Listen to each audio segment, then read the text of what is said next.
My name is Mary Rose Goetz, and my husband was Frederick C. Goetz, who was a physician and taught at the University of Minnesota. And my field was in nursing education. And I did my undergraduate work at Barry University, which is in Miami Shores, Florida. And then I did graduate work at Columbia University in New York in education. And I did worked with peace. I think I've always been an advocate for peace, but I did work with peace in a peripheral way. I had been exposed to situations where there was violence and war, and I think that's what started me, realizing that there are other ways to accomplish what we want to accomplish without being violent.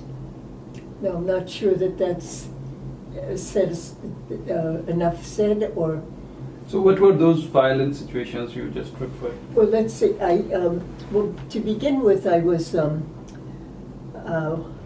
I think one of the early things was when I was a teenager, I went to see my uncle, who had just come back from the war zone, and he was in hospital in New York, and he had had his leg blown off, and I was in the ward with all of these men who had been fighting, and they had arms missing, legs missing, and that was one early experience that led me to believe that violence was not the right way. And then the other thing that was, I was in Korea and working with the foreign aid program when I was there when the war broke out. And so the planes were flying over and bombing us in the city of Seoul, and we were evacuated there. So I went out. So those were two experiences. And then my daughter, who was working for Child Survival, was very involved in peace, and unfortunately she was killed by a man who broke into her hotel room when she was on her way to establish a child survival project in Tanzania. And so that was another instance of where I think violence came in and upset my life. So how many children do you have other than the doctor you just talked about? We had 4. We had a son and 2 daughters. The one daughter, as I mentioned, is now deceased, and then another daughter and a son. And my son is working here as an attorney in town. My daughter is a surgeon, colorectal surgeon, and she is now going back, but she feels very strongly too. She's going back into preventive health because she thinks that many diseases are self-induced. Like, she worked a lot with people who had cancer of the colon, and she felt that's a preventable disease. So she is going into a preventive medicine to help people address diseases before they happen to them. And so that's what she's doing.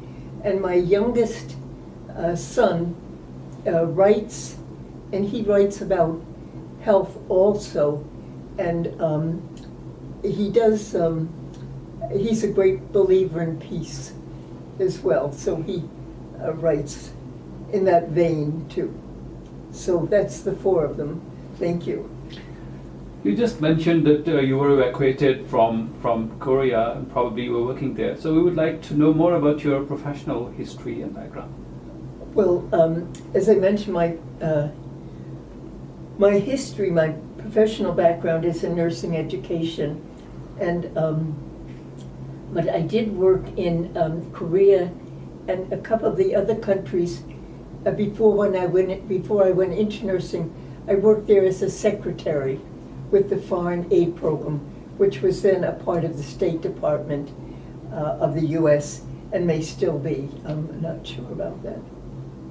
Okay, and then for the rest of your life, you worked as a nursing professional. That's right. I did. I taught nursing at a local college, just an adjunct professor at Gustavus Adolphus, which is a college here in Minnesota, and then have done some speaking, around the city about education and nursing, because I am a very strong believer in education, very strong believer. That's great. And we know you have been working on the theme of peace all throughout your life. So we would like to hear your substantial achievements in the field of peace. Well, I have been working in peace in a peripheral way for quite a while. But when I came here, I did belong at our church. We had what we called a social peace and justice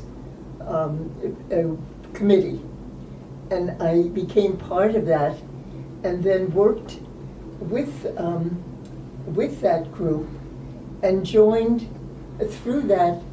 Became acquainted with many other peace organizations, and then became a delegate to the Minnesota Alliance of Peacemakers, which is comprised of about 70 some organizations, all focused on peace and justice.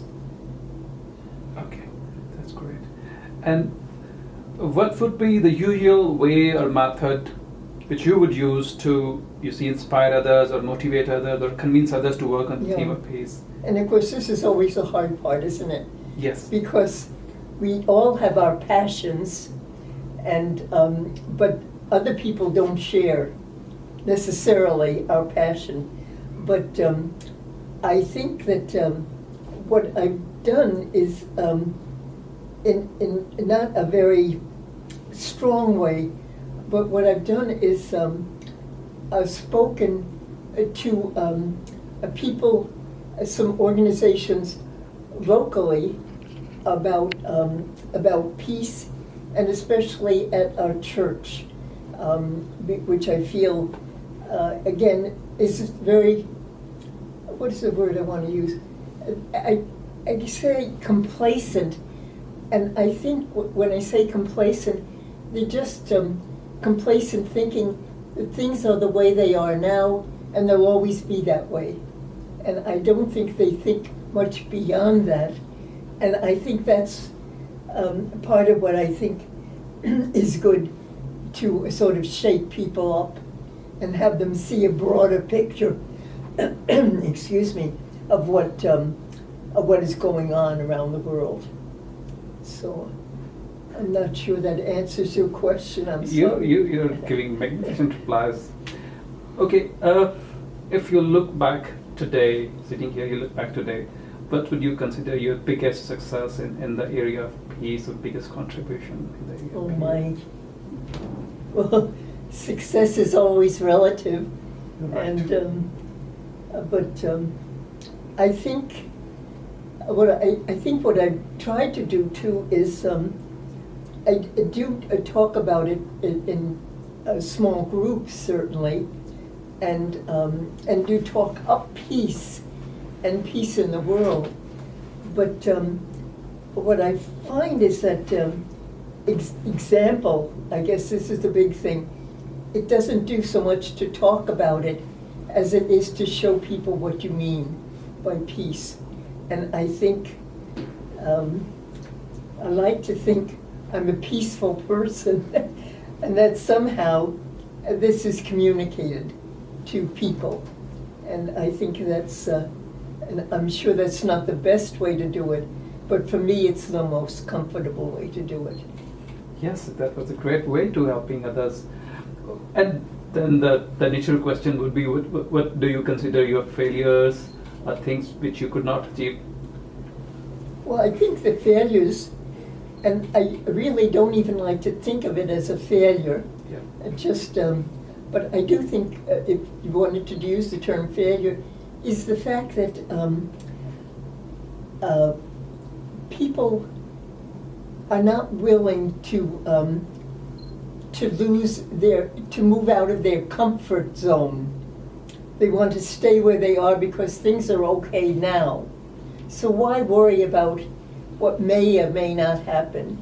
So they don't stop to think about what they could be doing in a positive way to make sure that peace does. And I think I pray this all the time. I pray for an end to violence in the world, especially domestic violence and human trafficking. And I think there's two big areas that we have all over the world where peace is uprooted and people and the violence is there. There's no question about it.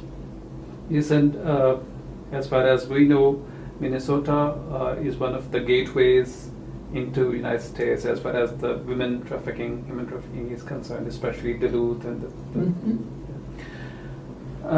as you have yourself said in your reply to my last question, that people here are mostly complacent. They're happy with their own lives. They're not much bothered about what's happening elsewhere in the world, even if it involves their tax money, and if people are doing that in their name, they're happy with their lives. So do you have any suggestion to make? How can we motivate them to do something for the larger interest of the humanity? Well, I think, again, I think what we should do is take every opportunity to speak about our passion. And it's not just lecturing. You know, the lectures don't do any good. But I think what you have to convince people is that action is what is needed. And it may seem like a small action, but I think the small actions do help. And I guess I feel that if people can bring peace in their own homes primarily, and then especially with children, I think this is what we have to do, is teach parents how to teach peace to their children. And of course they do that in the home setting. And I think that's the important part to start, important place, I should say, to start. And that's not answering your question very well, I'm sorry. No, but yeah. But I do think that that's it, that you have to keep showing them in different ways and pointing out to people where things could be different, where you could change. And well, as you probably know, the U.S. is so competitive about everything, and I think that this falls into the competition. Sometimes gets a little bit out of hand, and people become not very peaceful because they're busy competing, and so I think to just go and let people know that there are alternative ways to accomplishing what we want to accomplish, and not just by competing, but by collaborating, and that starts, certainly in the home and in our own lives, but also in the government, collaborating. We don't do enough of that at the U.S. I think we can be very arrogant about what we know and what we want to tell people they should be doing, and that's not right. That's not right. You, in the beginning, you told us that MAB is comprising around 70 organizations. And we see so many individuals and organizations working for peace in the United States. But still, the U.S. policies do not show any impact of those individuals and organizations on their the policy formulation and its implementation. Why is it that disconnect? So many persons and individuals working, but still no impact.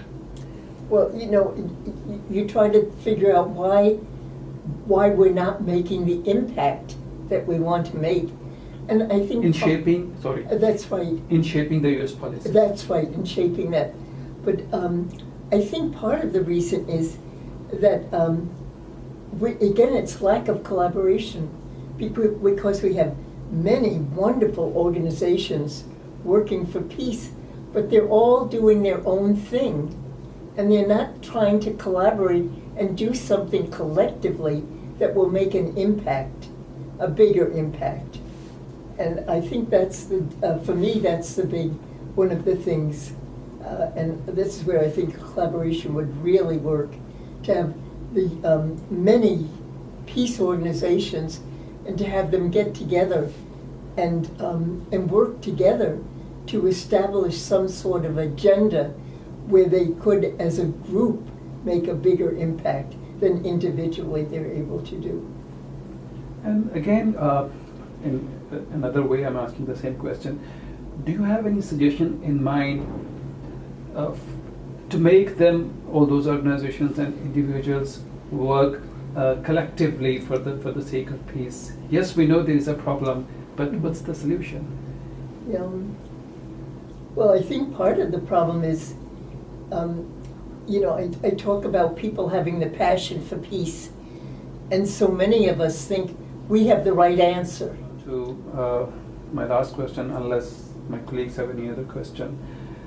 I should have told this in the beginning. We are making this video not only for the sake of completing our academic project, Wonderful. but also to pay tribute to those people who have given their lives to this cause of peace, and at the same time to archive their work for the posterity, for the generations to come, so that you people live not only your lives but even after that. So in that very context, and keeping the thing in view that US is doing things which is not doing good to many people around the world. So what would be your message to people in general, or youth in particular? Well, I think my message, and I wish our government would do something more about how it works with other people. The problem is, and you know this, I'm sure, that as a government, we can be so arrogant and feel, well, we know the right way to do it, and we're going to make sure that everybody else does it the same way. And that's not the way. It's not the way at all. So we don't think that arrogance has a place in foreign policy and diplomacy. And I think that's it. I think what we have to do is recognize the strength that each individual in every country brings to the table. Have the strengths that they have that will help move the movement of peace. And right now we're not doing it that way, unfortunately. So, but I think that's it, to just to work together and to be grateful, I think is the word I want to use, for the strength that other people have, and recognize it right away. To meet people where they are, and not where we think they should be, but to just accept them where they are. That's a great way of giving the last message. And thank you, Mary, for this nice interview and your time and your effort. Thanks a lot. Well, thank you so much for asking me. I'm flattered, but I also think it's very minimal. No, not at all. Not at all. I wonder why are you thinking so? Oh. This is how you see things start moving. Yes, and we are going to take your torch from here onwards, the new generation, and that's why we are here. We come here to seek inspiration, seek guidance, and we are documenting it for others as well, so that others can hear and then they can pick the relevant parts and then can get inspired, work on this. Well, now, Can I ask a question? knock on wood, Yeah. I try to teach this to my children, thinking that I have to begin at home.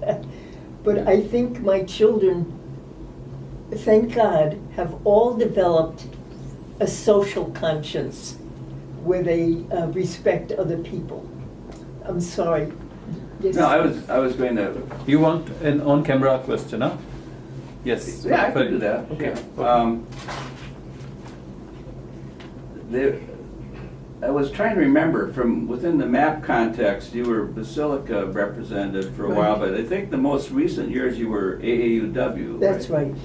And would you be willing to comment?